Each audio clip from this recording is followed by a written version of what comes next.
Hate to be the bearer of bad news, but there's a reason we get triggered, and I'm gonna tell you why today. And no, I'm not from the South. I am from Southern California. I have a California girl accent, actually. Okay, so the reason you get triggered, we're gonna talk about it today.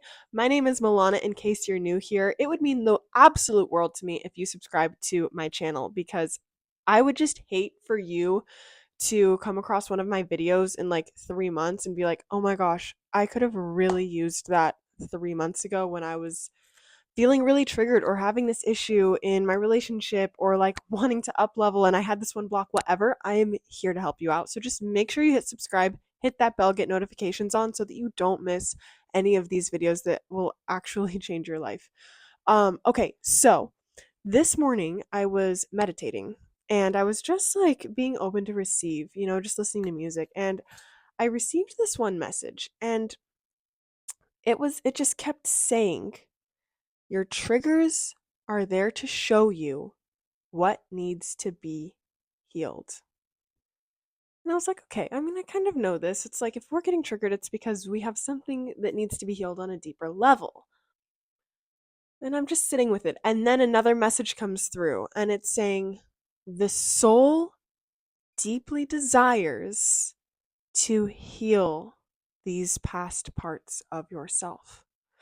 So the soul is actually attracting situations that will trigger it so that then it can complete those incomplete cycles from the past. Now that's a trip because it's like, why are we attracting things that trigger us? And also, the reason this is so relevant right now is because my last video, I talked about how I've been very triggered lately into this like mini depression, feeling kind of wobbly. And I got a comment from Rita. I'm going to share it because it is super fascinating to me. So, in my video, I shared that I've been getting triggered by the season of summertime, by the summer heat, and by the air conditioner. It's triggering me to feel a little bit depressed and empty and wobbly. Okay. And I asked, like, does anybody else have any weird random triggers? Like, is this a thing or is it just me? And Rita said, I've noticed since the beginning of this year that every time I eat eggs with a spicy sauce, after a few hours, I will feel hopeless and I'll end up on the floor crying uncontrollably, feeling my life has no purpose. Is this insane or just coincidence? I know I'm intolerant to eggs and hot sauces, and sometimes I just gotta fill that craving. So I get your AC connection with depression. Okay, I just want to point out like something that I found extremely interesting about Rita's insight is that she said, "I know I'm intolerant to eggs and hot sauces, and sometimes I got to fill that craving." So it's like I think this was also coming to me in my meditation of like why does Rita's soul attract the craving and like feel a craving for this thing like the eggs and the hot sauce that she knows will trigger her into a depression, crying on the floor, feeling empty and hopeless, versus like just not even eating them in the first place. Or like me, I could live somewhere that's like cold and rainy all the time and never feel this like heat and air conditioner trigger. Like technically, I mean, you can't avoid all triggers, but there are triggers that you can avoid. So it's like, why do we attract the trigger coming up in the first place? And that was when it was coming to me in the meditation. It was that the soul desires to heal the root. The soul desires completion. It wants to complete the cycle. That's why I see so much of like women messaging me, my friends, even myself. Like, this is just such a common thing for both men and women, but I feel like women just happen to be like more aware of it, where women tend to attract a similar relationship dynamic that they had with their father. So, for example, if your father was really absent and emotionally unavailable, women tend to attract a man, a partner who displays those behaviors and tendencies as well, who's pretty absent, emotionally unavailable, not as present as the woman craves and desires. Why does she do this? Like, why does she unconsciously attract this? women unconsciously attract this because the subconscious mind feels that void. It feels that trauma, that wound. And the subconscious mind says, we need to make this whole and complete. So we're going to attract the same situation with a different face, but essentially the same situation, and hope and pray. Pray on our lucky stars that this time it's going to be different. Okay? This time, I swear, but Daddy, I can fix him. But Daddy, I love him. It's gonna be different this time. That's what the subconscious mind is saying. The subconscious mind is that small child that's screaming on the inside for attention and for validation and for completion. It wants everything to be whole and complete. So that's why the subconscious mind keeps throwing the trigger back in your face. It's like, you're not gonna miss it this time. And we're like, I don't know what you're talking about. I just keep getting my heart broken over and over by the same situation with a different face. Or I just keep going back to eating the eggs in the hot sauce. Or I just keep putting myself in a situation where it's hot and there's air conditioning running and I feel sad and empty.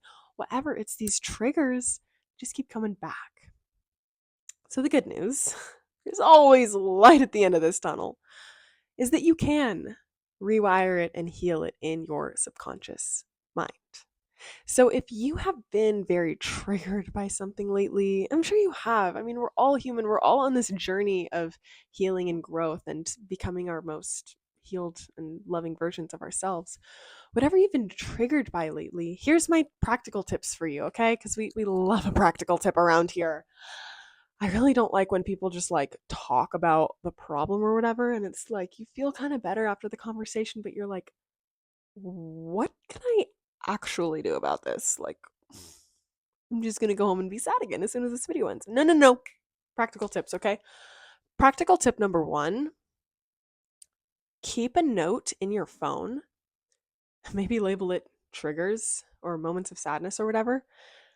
And whenever you feel triggered into one of these little mini depressions or you feel like upset or whatever, anything like that, add it in a bullet point to the list. Okay. I started doing this like a week ago and I already have like, I don't know, a lot of things on it. And that is like a guideline for things that you are going to work on. Okay. And there's a couple things you can do with your list.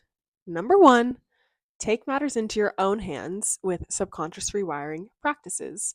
Okay, so that would mean like a journal on a more deep level about these things. Ask yourself, like, when in the past did I feel this way? What was my inner child trying to say? Like, how do I feel when I think about this thing?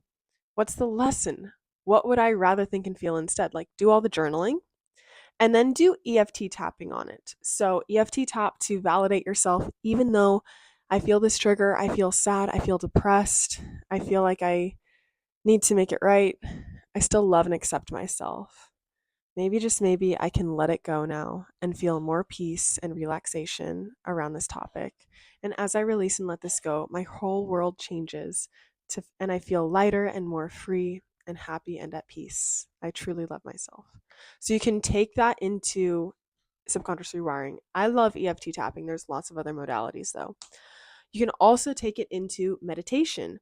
Go meditate and be very firm. Like, maybe you do a meditation where you revisit your past self in that trauma. We have one of those in the membership, in my membership community.